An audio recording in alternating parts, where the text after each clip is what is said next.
63225. One entry costs £2.50 plus one standard network rate message. Or text BONUS to 63225. 5 entries cost £5 plus one standard network rate message. Go to gbnews.com/win. Entries start at £2.50. Call 0903 686 3232. Calls cost £2.50 plus your network access charge. Or post your name and number to GB18 PO Box 8690 Derby DE1 9TT. UK only. Entrance must be 18 or over. Blinds close at 4 p.m. on the 30th of January. Please check the closing time if listening or watching on demand. Good luck.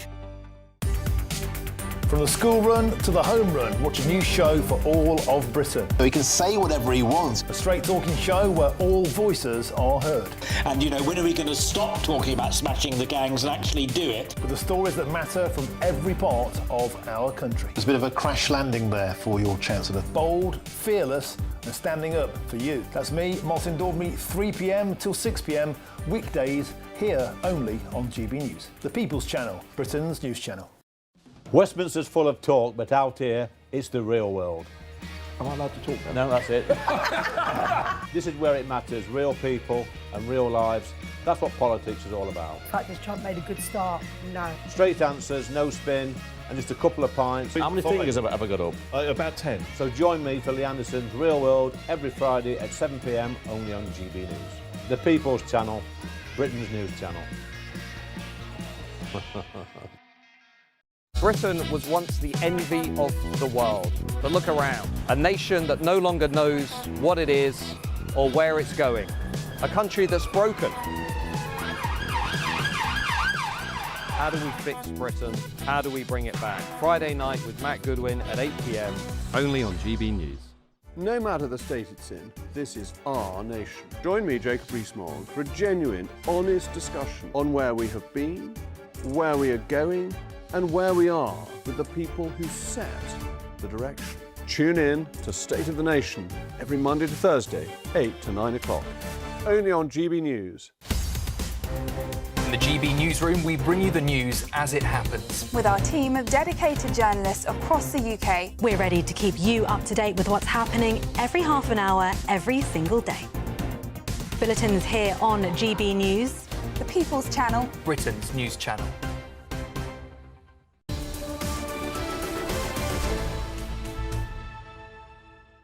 Welcome back to Britain's Newsroom. It's 2.5 minutes to 12 and we're hotly anticipating Prime Minister's question time in the House of Commons anytime soon. And we've been discussing what Kemi Badenoch she's had a good run. She's had a good run, but the open door has got to be the fallout from the budget, the fact that cabinet ministers have privately briefed newspapers that they were misled by the Chancellor, which means the Prime Minister as well, the chaos in the Office for Budget Responsibility, the chairman resigning over the leaked budget, but also the rather odd evidence given by the professor from the OBR yesterday saying that they had to intervene because of the briefings that were in the media, which they thought was affecting the markets. Yeah. And then we found out the most senior civil servant at the Treasury was involved in these discussions as well. I mean, it's a dog's breakfast, this budget. Well, it is. One thing that Prime Minister might mention is his meeting with the King and the President of Germany, who he's going to see this afternoon after PMQs. You can see the King and Queen there getting ready for that state visit of Germany's President and his wife, who arrived at Heathrow this morning. Yeah, and it will. I mean, and I think this is all part of the European Union reset. We know that that's a key part of the Prime Minister's wish. Remember, he was the shadow Brexit secretary.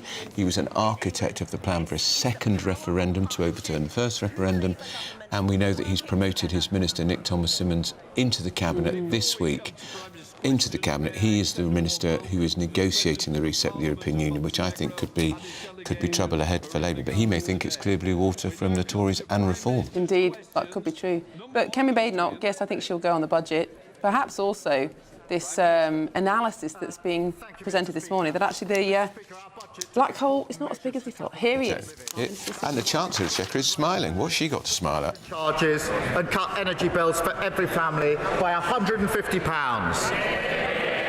Today, Mr. Speaker, we're going further. For too long, parents have been pushed into spending more on infant formula than needed, told they're paying for better quality and left hundreds of pounds out of pocket. I can announce today that we're changing that. We will take action to give parents and carers the confidence to access infant formula at more affordable prices, with clearer guidance for retailers and helping new parents use loyalty points and vouchers. Together, Mr. Speaker, that will save them up to £500 before their child's first birthday. That builds on our action to lift 500,000 children out of poverty and breakfast clubs, and our child poverty strategy will be published later this week.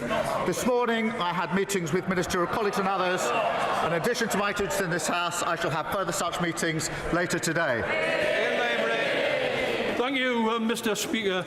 The North East is still picking up the pieces of the destruction and decimation of 14 years of Tory government. Men in the North East of England still expect to live 10 years less than people in other parts of the country. Women in the North East of England are making, on average, more than £11,000 in wage than people in other parts of the country. 33% of kids in my patch in Blythe and Ashington are living in poverty. The unemployment rates are above the national average, and the national wages are below the national average. You know, Mr. Speaker, the people in the North East are a proud breed, and we deserve much more than this, mate. Can I ask the Prime Minister if he can assure me and the people in my constituency and in the North East if there's much to look forward to on the horizon, and will he meet with me to discuss how we can shape it? Prime Minister. He talks about poverty in his constituency, and they heckle him. They should be ashamed. It is our moral mission to tackle poverty, Mr. Speaker. We've abolished the two-child cap. That will be over 3,000 children, I think, in his constituency lifted out of poverty. I'm very proud to be able to do that. We've boosted the national minimum wage by £1,500. We're adding £150 that we're taking off everyone's energy bills. We're driving economic growth right across the country, devolving power and investing across all of the country. Come to the Leader of the Opposition, Kemi Bedell.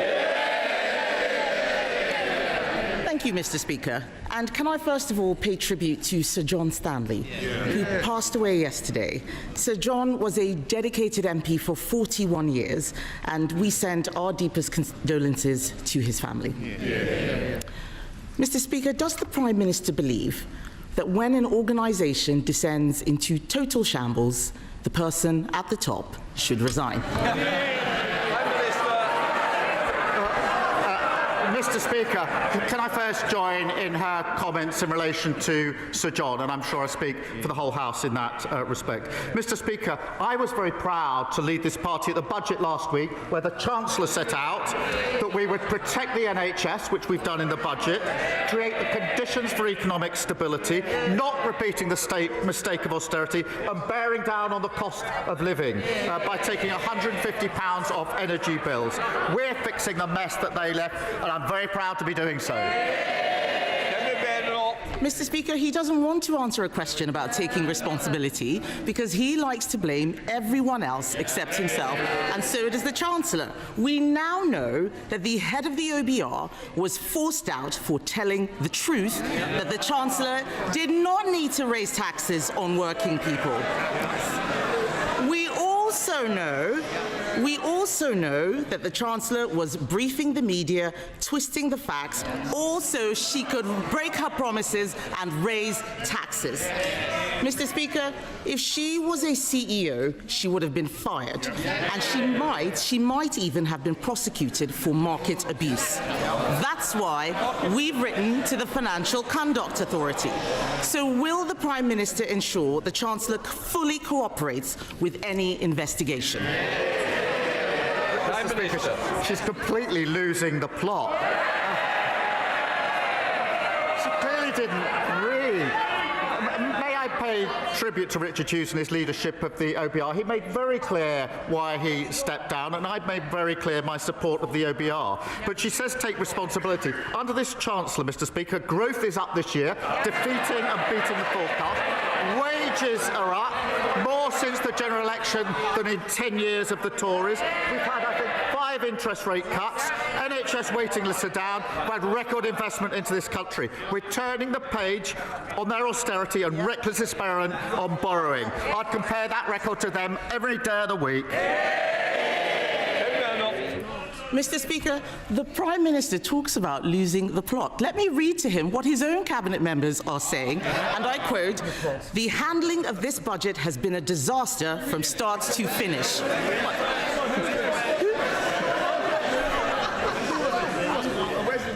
Yes. Who said that? Was it him? Was it her? In fact, I think it was probably her, actually. It was probably the Chancellor. In fact, Mr. Speaker, one of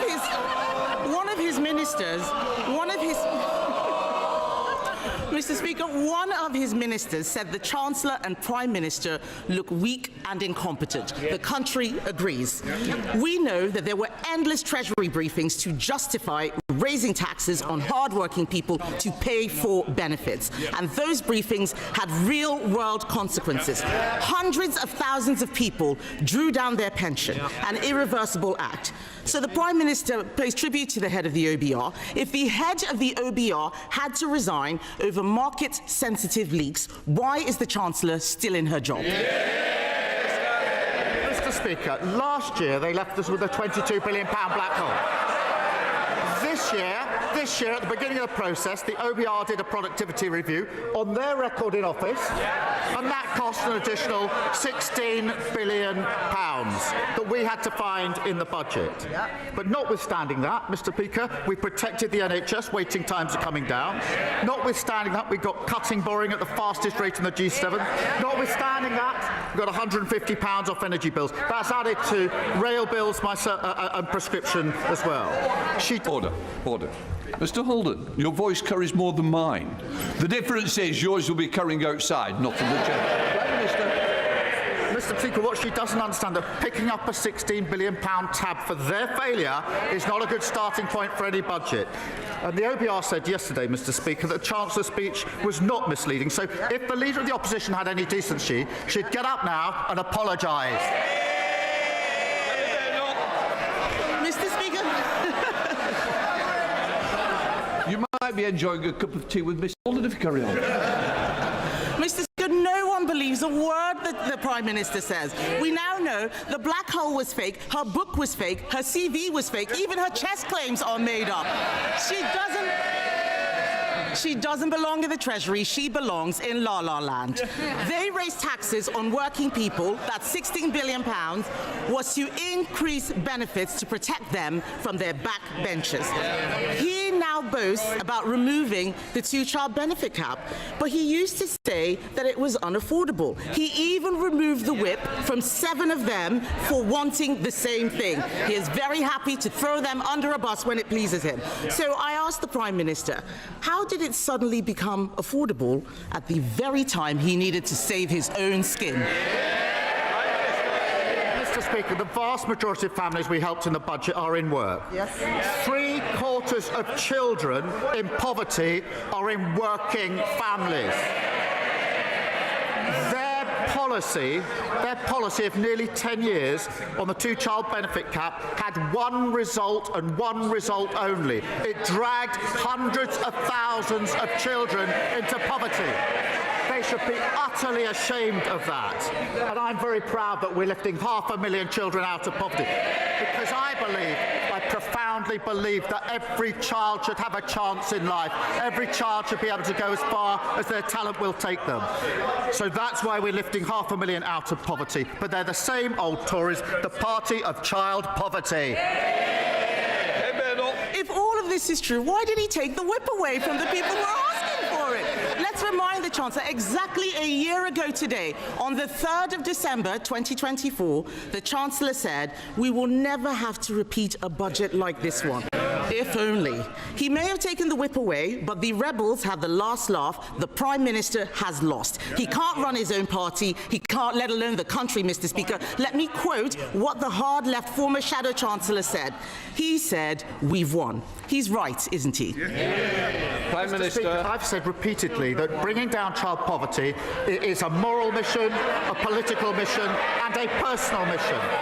They drove hundreds of thousands of children into poverty who will pay the price for the rest of their lives for their failure. We're taking 500,000 of them out of poverty. Very proud to do so. That is good for children, it's good for the economy, and it's good for the NHS, who will have less of a burden on them. They should be ashamed of what they did on child poverty, and she should stand up and she should apologise. Kevin Bendel. Mr. Speaker, let me tell the Prime Minister. Let me tell the Prime Minister, making the whole country poorer and destroying jobs is not how you keep children out of poverty. In the past week, we've seen broken promises, broken leadership, and a broken budget for Benefit Street. A broken budget for Benefit Street. The Education Secretary is chuntering. Where is the money for the children on special educational needs? Where is it? Where is it? Unemployment is up. Unemployment is up. It's coming out of her budget. It's coming out of her budget. She's shaking her head. She doesn't know where that money is coming from. But let's be clear, Mr. Speaker. Unemployment is up. There are more children now growing up in workless households because people are losing their jobs. It's not just the head of the OBR who's losing his job. Millions of people have been hung out to dry by their budget. And isn't the truth, Mr. Speaker, that behind it all is a Prime Minister who only cares about one person's job, his own? Mr. Speaker, she wants to put 500,000 children back into poverty. She thinks the Chancellor should resign because the economy is improving. We are turning the page on their failure. We are bringing waiting lists down. We're bringing stability that cuts inflation and interest rates. And we're bringing down bills. We're building a brighter future.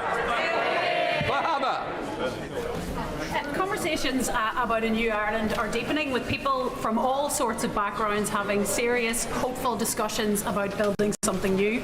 Yesterday here in Westminster, along with the member for Antrim, who has a different view to me, we hosted two of the island's most respected journalists, making the case both for and against Irish unity. While both positions were argued, clear voice was at the time for careful preparation is now. Does the Prime Minister agree with me that while there is much work to do before any referendum, that to avoid a mess like Brexit, it is prudent and completely compatible with the Good Friday Agreement for the Irish and British governments to jointly prepare for constitutional change? Prime Minister. Can I thank her for her question? One of the greatest achievements of the last Labour government was the Belfast Good Friday Agreement, and we fully support that agreement, which brought peace and stability for Northern Ireland. It does, as she well knows, set out a process for future decisions, which under the agreement I support.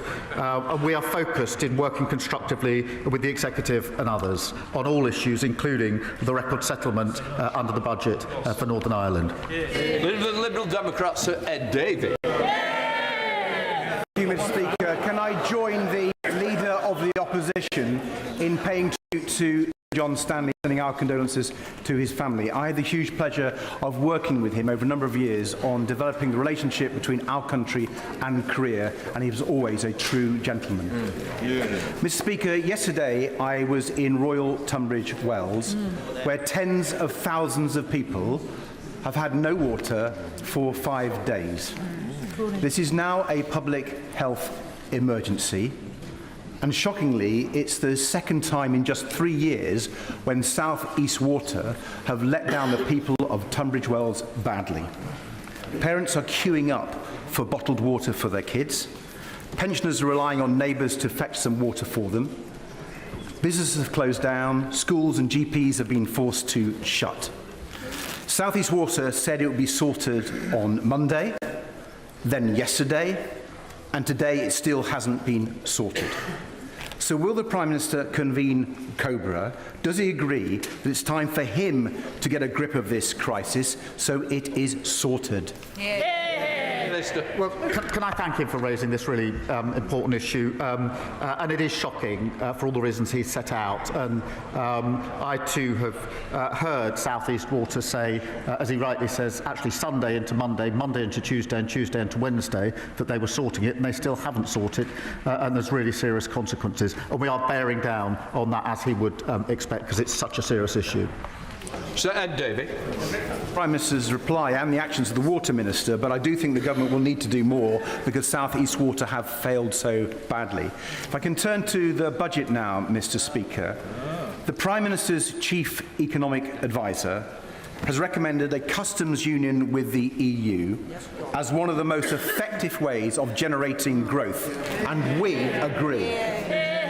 So instead of hitting people with higher taxes in the middle of a cost of living crisis, will the Prime Minister change course in economic policy and listen to the piece of wise economic advice from his own economics advisor?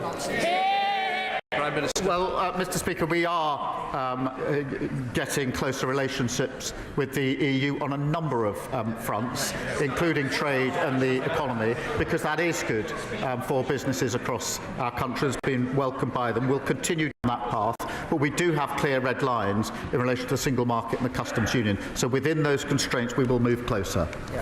Dr. Becky Cooper. Mr. Speaker, gambling addiction is a serious public health harm, causing ill health and misery for millions of people in this country.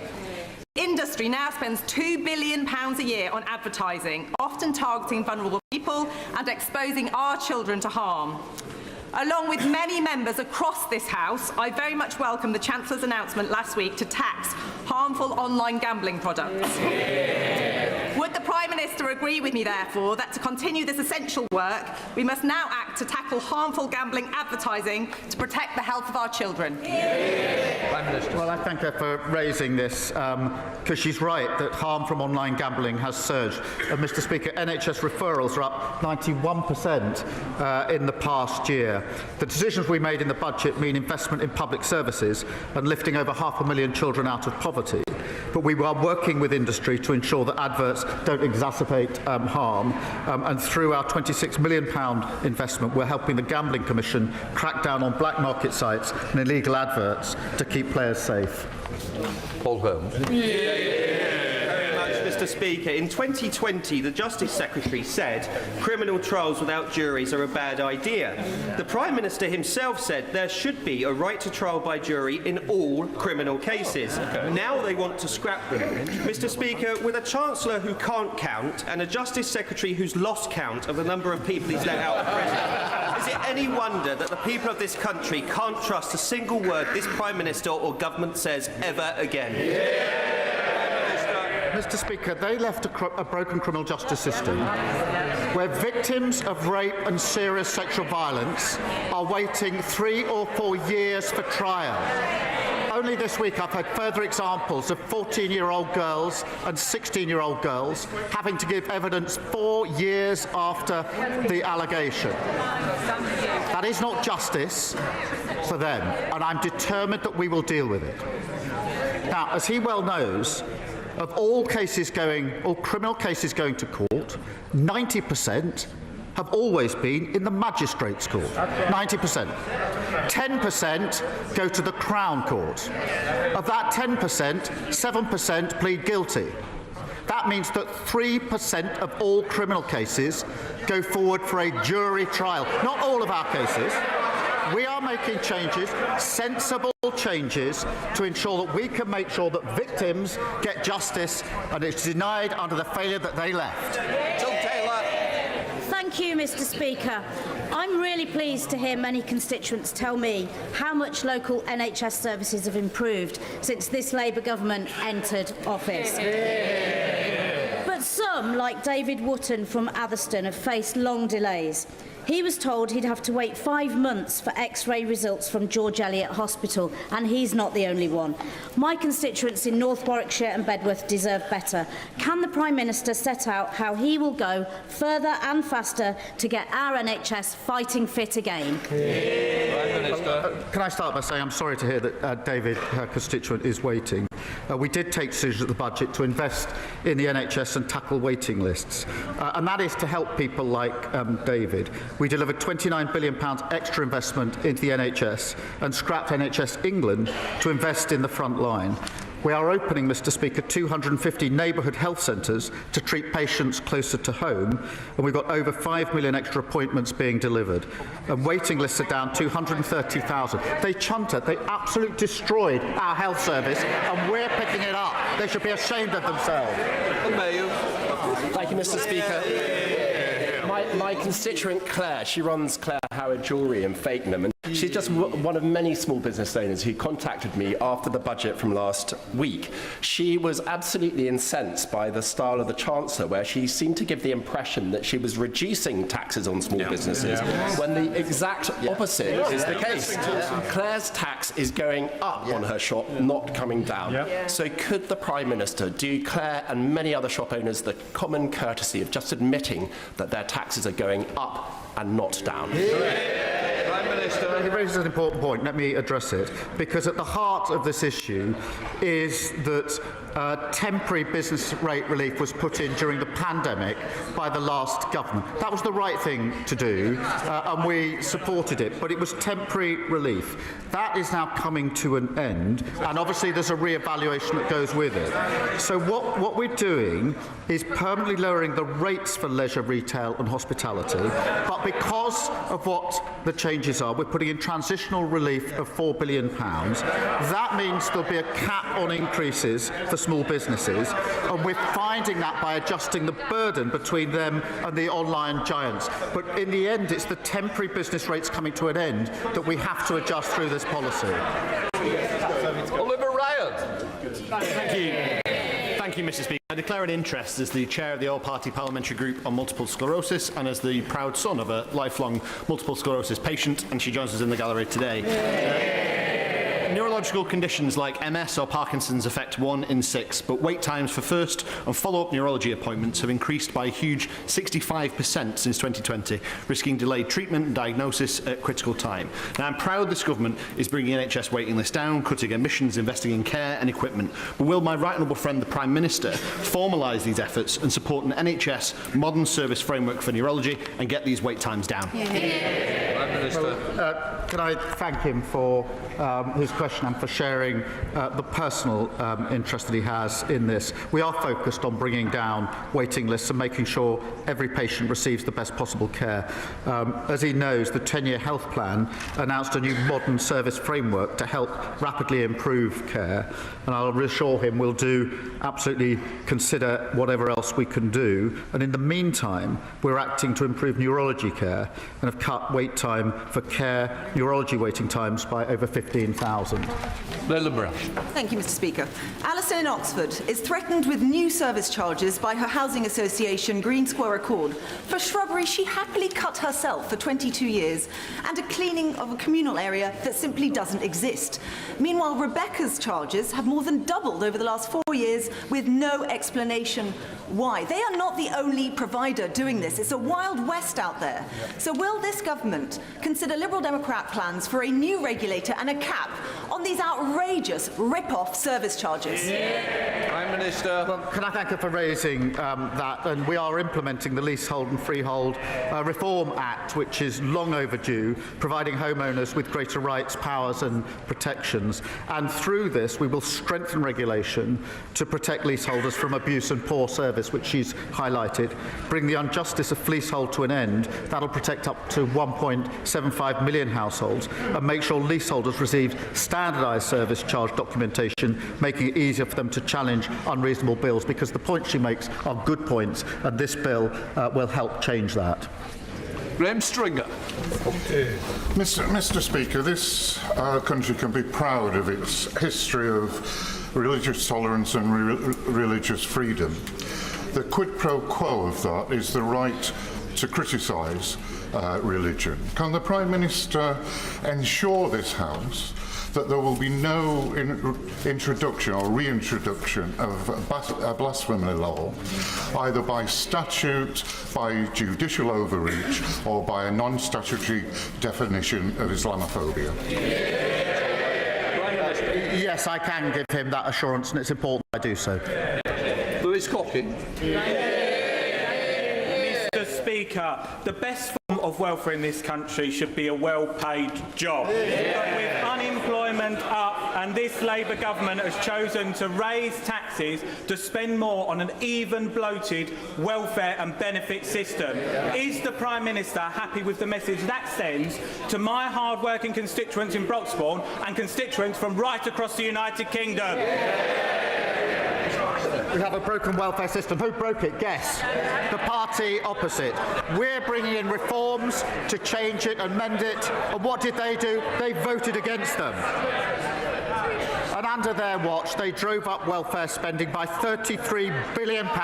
So we need no lectures from them on welfare. Mr. Speaker, as a lifelong Dale fan, I'm delighted that Rochdale Football Club are top of the National League right now. But after 14 years of Tory cuts, sadly, my town is near the top of another league table, a league table people don't want to be in, the Child Poverty League table. So does the Prime Minister agree that lifting 5,000 kids out of poverty in Rochdale, plus cutting the energy bills by 150 quid for every household, and crucially expanding the Warm Homes discount, will mean that this budget is a family budget that reduces the cost of living for everyone in the country? Let me start by congratulating Rochdale Football Club for being top of the league for the time being. Of course. Well, I say that because I know who's top of the Premier League, but it will be March and April we'll actually find out who wins. But, Mr. Speaker, he's right. Thanks to the actions in the budget, every household will see £150 off their energy bills. And because we've extended the Warm Homes discount now to 6 million of the poorest households, they will also save an additional £150. Now, in the North West, that benefits about 280,000 households. That's a huge cost of support for families, alongside freezing prescription charges, rail fares and boosting the minimum wage. Liz Jarvis. Thank you, Mr. Speaker. My constituent Tracy owns O'Brien's, a lovely cafe in the heart of Eastleigh. She works tirelessly to make it a success, but spiralling costs, including business rates, VAT and the hike to employers' national insurance contributions, mean she hasn't been able to take a salary for 4 months. David, the owner of Steamtown Brewery, and Jane, the manager of the Holiday Inn in my constituency, say their businesses will be impacted by the government's stealth tax on our high streets. They feel let down. So will the Prime Minister look again at our call for an emergency cut on VAT for hospitality? Prime Minister. Well, Mr. Speaker, we put in place a strategy for small businesses, which was broadly welcomed by small businesses because they contributed to it. And that involves some of the key asks that they made of us, including late payment and for hospitality, greater flexibility when it comes to licensing. Of course, we'll always look at other measures that can help small businesses. We set out quite a lot of them in our small business strategy. Andrew Pex. Thank you, Mr. Speaker. At the weekend, I had the great privilege to join volunteers from Peterborough Food Bank at the Tesco in Warrington on their autumn food drive. I'd like to put on record my thanks to my constituents and those of other honourable members who supported this Trussell Trust initiative over the last week. One of the most significant challenges my food bank have consistently talked to me about is child poverty. And even though the party opposite oppose our plans, nearly 9,000 children will be lifted out of poverty across Peterborough because of the decisions our Chancellor took in the budget last week. Does the Prime Minister agree with me? This isn't just the right thing to do for these children, it's an investment in our future and in our growth. I thank him for raising this, and I was in his constituency just the other week. And we could see the impact that this measure would have on children. In Peterborough, as he says, 9,000 children living in poverty. In his constituency, 5,500 children living in poverty. And we are lifting them out of poverty, and that is the right thing to do. The party opposite shamefully dragged hundreds of thousands of children into poverty, and they will pay that price for the rest of their lives. They should be ashamed of themselves. I was recently the target of an AI deepfake video announcing my defection to reform. And as colleagues across the House will know, that's about as likely as reform moving from pub populism to a coherent programme for government. I'm delighted to reassure my Chief Whip and the House that I am and always have been a faithful Conservative Conservative. But does the Prime Minister agree with me that while satire has always been an important part of our politics, the rise of AI deepfake disruption is a serious threat to our democracy? And would he agree to work with me and cross-party MPs to frame some appropriate reforms as proposed by the recent Speakers' Conference to protect our democratic integrity?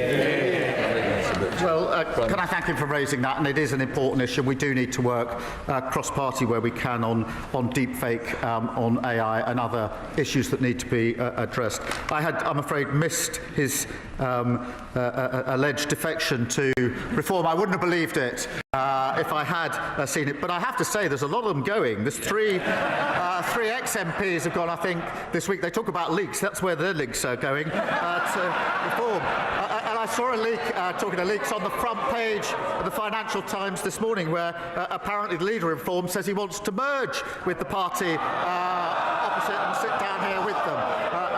An absolutely unholy alliance of austerity and failure. Elsie Blundell. Thank you, Mr. Speaker. This week I've been speaking to Tetrasil, warehouse workers at Tetrasil in my constituency, who have been given an appalling ultimatum in the run-up to Christmas: either sign a new contract with reduced pay and breaks, or lose your jobs. Can the Prime Minister advise me what action can be taken against rogue employers like Tetrasil who take action against workers and seek to exploit them and undermine their rights? Well, can I thank her for raising this and for fighting hard for her constituents who are facing awful uncertainty, which is bad enough at any time of the year, is really bad at this time of the year. And our thoughts are with the workers and their families who are facing the uncertainty that she has flagged. Our landmark Employment Rights Bill will strengthen workers' rights and put them in a better position, including ending unscrupulous fire and rehire practices. But I thank her for fighting for her constituents. Shocker Adam. Thank you, Mr. Speaker. No religion, no theology, no philosophy is beyond critique or scrutiny, and we must protect freedom of speech at all costs. But Islamophobia is real, at least for Zainab Hussein in my city, who was run over not just once, but twice simply for being a Muslim. She survived. Not so lucky was Makram Ali, who was killed outside Finsbury Mosque simply for being Muslim. Not so lucky was Muhammad Salim, who was stabbed to death simply for being a Muslim. I would like to ask the Prime Minister that in opposition, a definition of Islamophobia was adopted. In government, it has been dropped. Can I ask what's changed? Prime Minister. Can I thank him for raising those examples of hatred in his constituency, and he's right to raise them, and we should all condemn them. Hatred in all its forms should be condemned by all of us in this House, and that includes anti-Muslim hatred as well, and we intend to act on it. Right. Please, Anna Dixon. Mr. Speaker, this week I met constituents Mike and Sue. Their autistic son, Jimmy, was imprisoned as a young man. The judge recommended a sentence of 2.5 years. Jimmy is now in his 40s. He's been in prison for nearly 20 years on an IPP sentence. Jimmy's doctors say he's safe and well for discharge. There's a supported living flat waiting for him in Shipley. Will the Prime Minister please help by ending the injustice of these IPP sentences and help get Jimmy home? Prime Minister. Can I thank her for raising this case? She raised it with me in the lobby last night, and it is a really shocking case of 2 years leading to someone being in prison already over 20 years and not yet released, and with delays in the release process. The Justice Secretary will look into this case and meet to discuss her concerns to see what more can be done. It's right that IPP sentence has been abolished, and we're committed to supporting the progression of all those who are serving such sentences. Rachel Gilmore. Thank you, Mr. Speaker.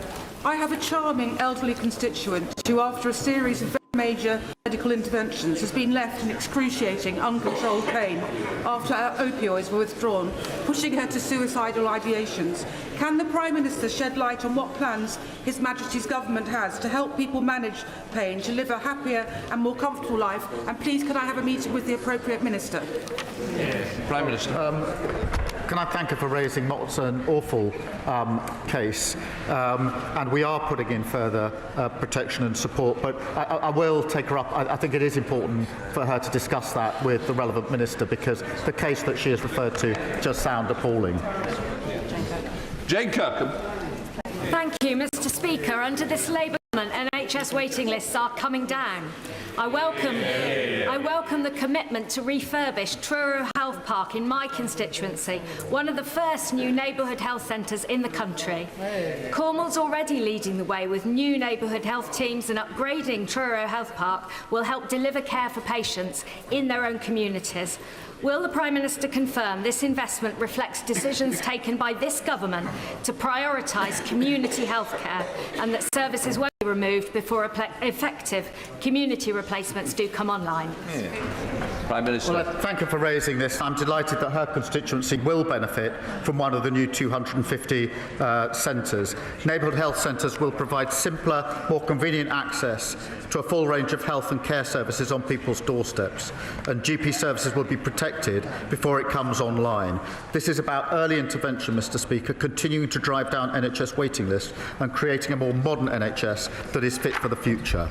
Mr. Speaker, could the Prime Minister give his assessment of the latest news that President Putin has again turned down terms for peace in Ukraine, and in the light of his extraordinary outburst designed to destabilise our understanding of the truth, he did say Russia is ready for war with NATO. How ready are we? Prime Minister. Can I thank him for raising this? And I updated the House last week on the attempts to get a lasting peace.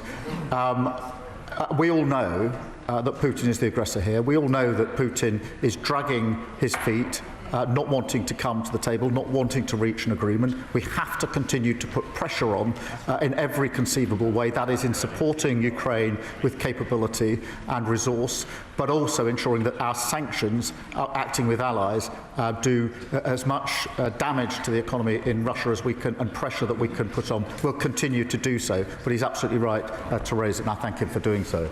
That completes Prime Minister's questions. Let the chamber change over. Thank you, Prime Minister's questions, and so we are going to go straight now to Westminster Hall, as usual, to get the analysis from our political editor, Christopher Hope, who's been inside the chamber, breathing it all in for his expert analysis. Chris. OK.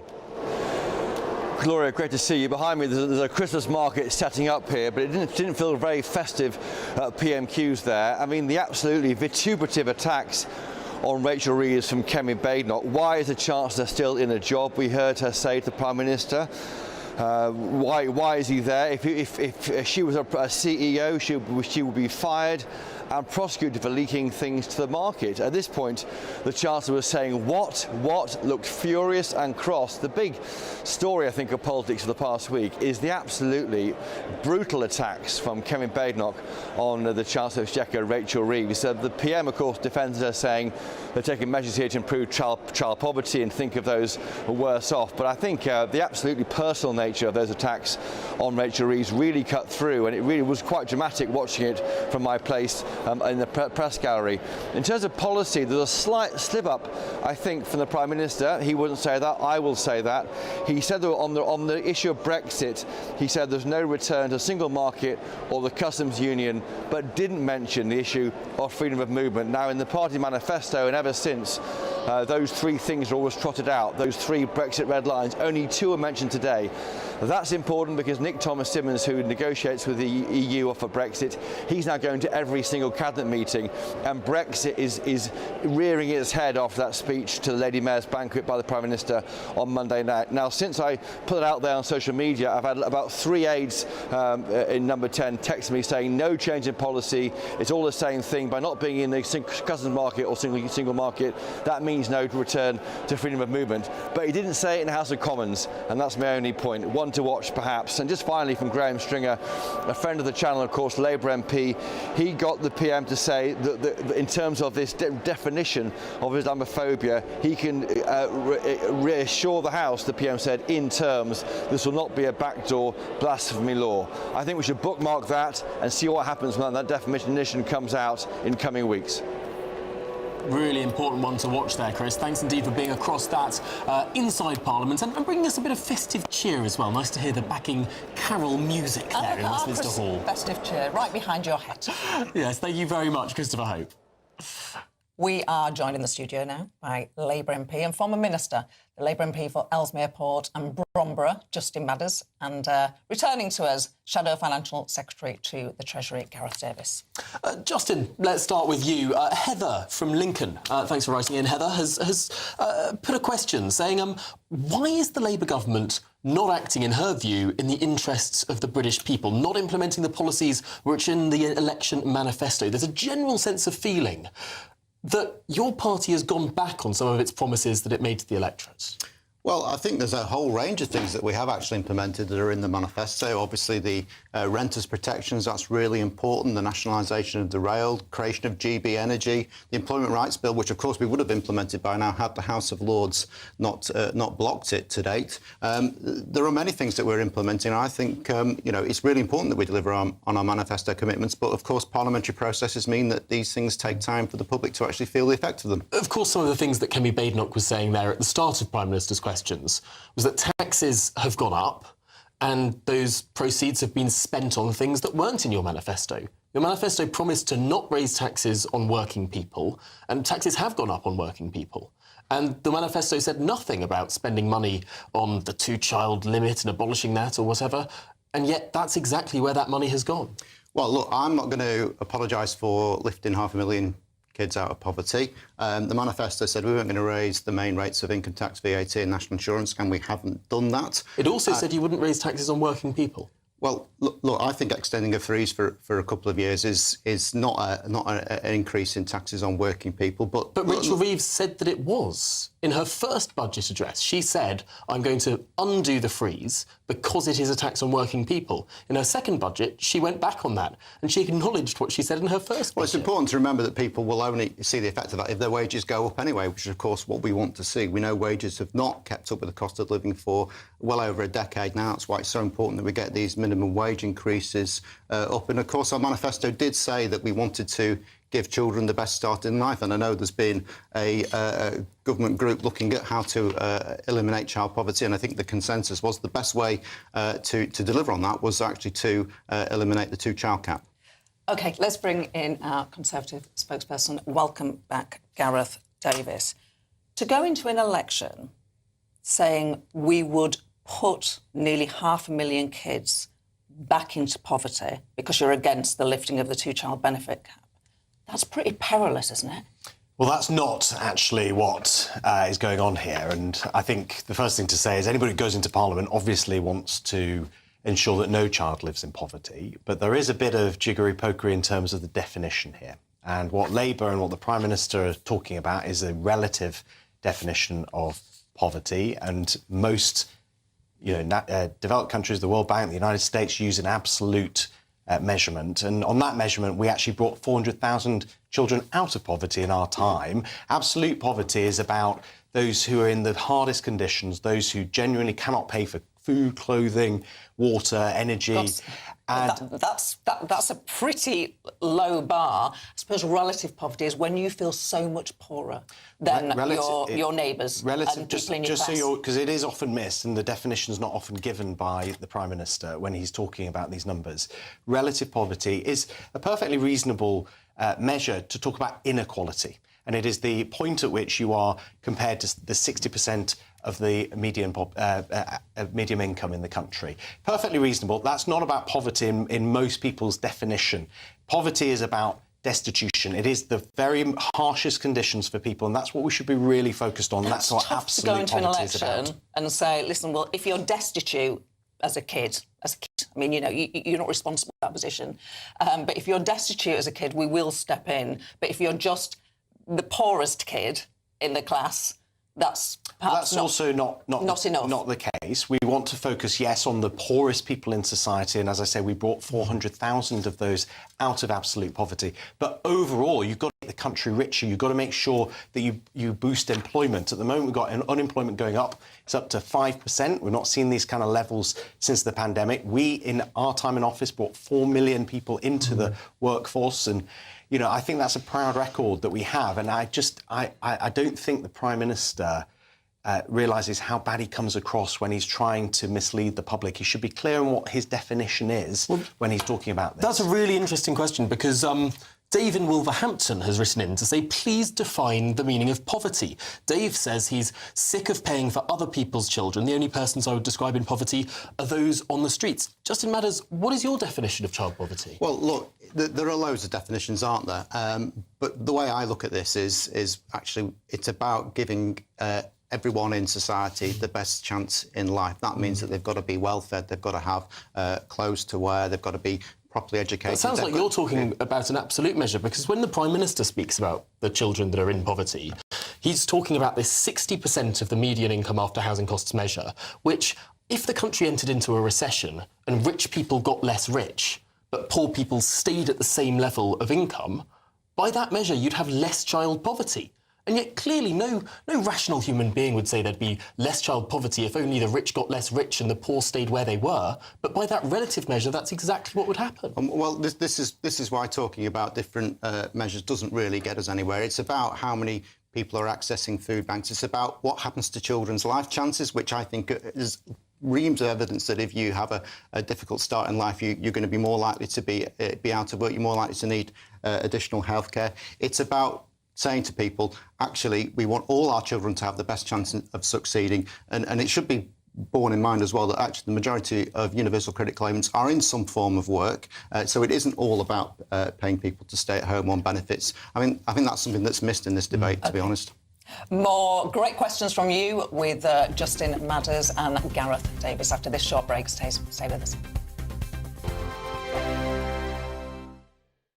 Hello again, very good day to you. Now, there was quite a bit of fog for some of us this morning, and in a few places that's taking a little while to clear, but for most through this afternoon, some bright sunny spells, also a few showers, and then a bit of rain pushing in later on. That's because there's a front to the west of us. But before that, yes, actually a lot of dry weather around. Like I said, some fog lingering, particularly across parts of Lincolnshire, Yorkshire and eastern parts of the Midlands. Some low clouds, some murkiness here, and then a few showers dotted around here and there, northern and western parts, some towards the south-southeast as well. These perhaps turning a little bit less heavy as we go through the day. Most areas, though, seeing some bright sunny spells, and temperatures will be around average for the time of year. So not feeling too chilly, with most places getting to high single figures or just about low double digits towards the south. Into this evening, and still some fine weather to end the day across eastern parts of Scotland, albeit Orkney and Shetland having some showery bursts of rain. Showery rain affecting western parts of Scotland and northwest England as well. Across Northern Ireland, quite cloudy, but it is going to turn cloudier and wetter and windier later on as that front pushes its way in. A few showers down the western side of England, Wales, and also some southern counties too, but further east, it's a clearer start to the night. Now, we are going to see the cloud building from the west and some rain pushing its way in. The rain looks a little bit slower than it did a little bit earlier on, so it's not going to make as much progress eastwards across the country as we go through the night. So it's really western areas, Northern Ireland, Wales, southwest England, where we're going to see the rain. Further east, drier with some clear skies, so again could be a bit chilly, could be some fog again developing overnight. Eventually that rain does push through, but it is going to move through quite slowly tomorrow. So central eastern parts turning a bit wetter as we go through the morning, and some of that rain, particularly across parts of Scotland, northeast England, could linger through much of the day, and some hangback of rain across parts of Northern Ireland, leading to some high rainfall totals here. For many, temperatures, if anything, a little bit lower than today. Thank you so much for helping us to reach 8 million followers and subscribers across our social media channels. That's 8 million fearless Brits standing up for what really matters. Good afternoon. This is the latest AI travel news from GBnews.com. In Lincolnshire, the A46 northbound faces severe disruptions due to a road collision between the A1434 and the A57. All lanes remain closed, causing significant delays. In Staffordshire, the A5 northbound has a single lane closure after a multi-car incident between the M42 and the A51 junctions. Drivers should proceed with caution. The M8 westbound junction 4 on slip is closed for essential roadworks. Follow signed diversion routes. And on the trains, cross-country services face disruptions between Brockenhurst and Southampton Central. For more travel news, go to gbnews.com.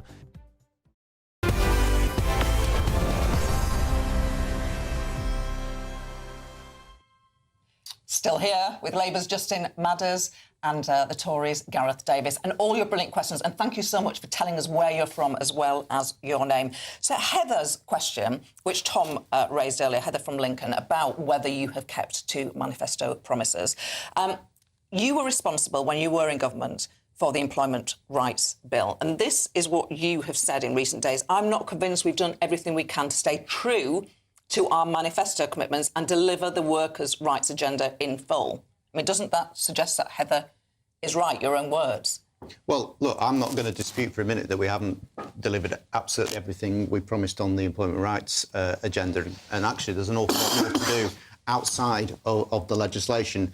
But the reality is that we have been continually blocked by the House of Lords on this point, and it's really important for me and for millions of working people that we get those statutory sick pay measures in place by April, so people can actually have some day one protections for that. So there has been a compromise. It's not one I'm entirely delighted about. I won't make any secret of that, but I understand the pragmatic argument that we needed to do that to get the bill over the line. And look, that's sometimes how politics works. Sometimes you do need to make compromises, cut a deal to get something through.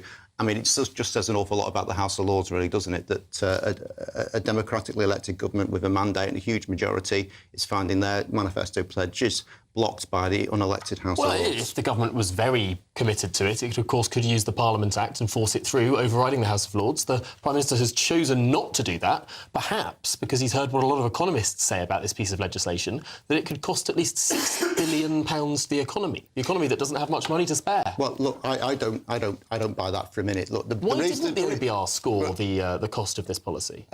You'd have to ask the OBR that. I mean, I think my understanding is it wasn't at the threshold where it would actually have an impact on the economy, so possibly it isn't quite as damaging as you would. Are you sure? Because the previous OBR assessment at the Spring Statement said that there would be a negative impact to the economy. And then they just ignored it in the most recent budget. It seems curious. Well, I think the OBR have been in a bit of bother, haven't they, really? So the reason why the Parliament Act isn't really any use to us in this occasion is because it would delay the legislation by a year, and it's really, really important that people begin to see the benefits of a Labour government. There's so many important things in that bill that we can deliver earlier if we don't use the Parliament Act. OK. Gareth Davis, front page of the Financial Times today reports that Nigel Farage has told donors he expects Reform UK to do a deal with the Tories. Sandra's actually saying, why would the Conservatives want to join forces with Reform? I'm going to amend it a bit. Why wouldn't you? Why wouldn't you want to unite the right? And Gareth, I'm so sorry. You have been coughing and you're a trooper for carrying on. And if you do get another coughing fit, we'll go back to Justin. But seriously, unite the right. Have a sort of informal pact before the election. Don't stand against each other where one of the right-wing parties is most likely to win. What's wrong with that? Well, I do apologise for coughing. It is the equivalent of choking on my cornflakes. The suggestion that we would need to join forces with Reform. They are a one-man band, as you know, and no, we don't have any plans. And I think Kemi has ruled out any kind of pact with Reform. I think that's the right thing to do. We have a number of years now before the next general election. I think Labour are clearly in a bad situation. I'm fully confident that we can win back the trust that we lost at the last election. Why do so many of your former colleagues, former ministers even, not buy that?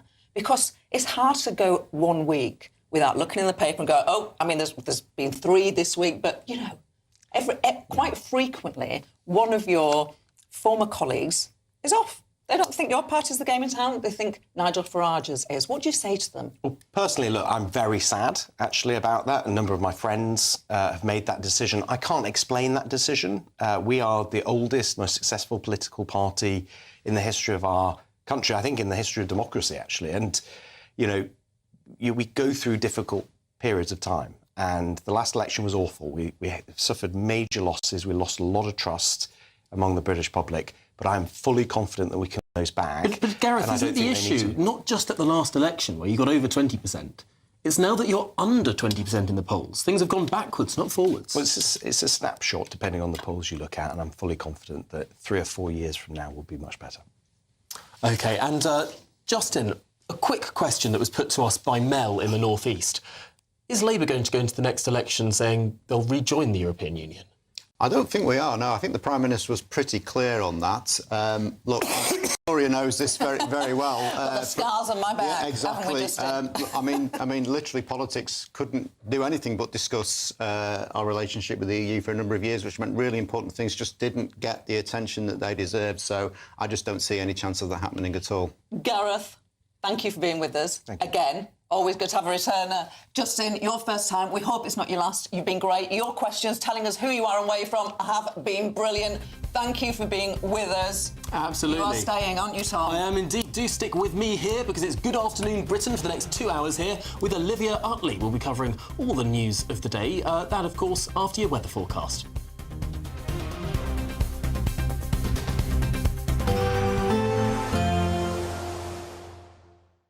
Expect warm spells with the odd rude interruption.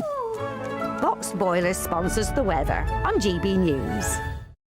Hello again, very good day to you. Now there was quite a bit of fog for some of us this morning, and in a few places that's taking a little while to clear, but for most through this afternoon, some bright sunny spells, also a few showers, and then a bit of rain pushing in later on. That's because there's a front to the west of us. But before that, yes, actually a lot of dry weather around. Like I said, some fog lingering, particularly across parts of Lincolnshire, Yorkshire and eastern parts of the Midlands. Some low clouds, some murkiness here, and then a few showers dotted around here and there, northern and western parts, some towards the south-southeast as well. These perhaps turning a little bit less heavy as we go through the day. Most areas, though, seeing some bright sunny spells, and temperatures will be around average for the time of year. So not feeling too chilly, with most places getting to high single figures or just about low double digits towards the south. Into this evening, and still some fine weather to end the day across eastern parts of Scotland, albeit Orkney and Shetland having some showery bursts of rain.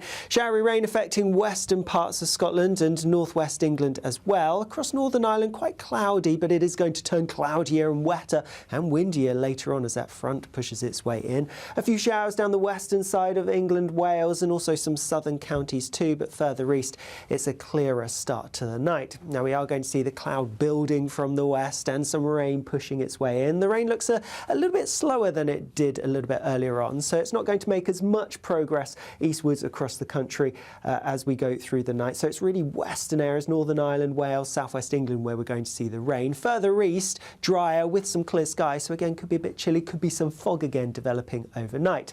Eventually that rain does push through, but it is going to move through quite slowly tomorrow, so central eastern parts turning a bit wetter as we go through the morning, and some of that rain, particularly across parts of Scotland, northeast England, could linger through much of the day, and some hangback of rain across parts of Northern Ireland, leading to some high rainfall totals here. For many, temperatures, if anything, a little bit lower than today. Expect warm spells with the odd rude interruption. Box Boiler sponsors the weather on GB News. It's the big one. Your chance to win a whopping £85,000 in tax-free cash. The largest cash prize we've given away to date. That's like over £7,000 a month extra in your bank account.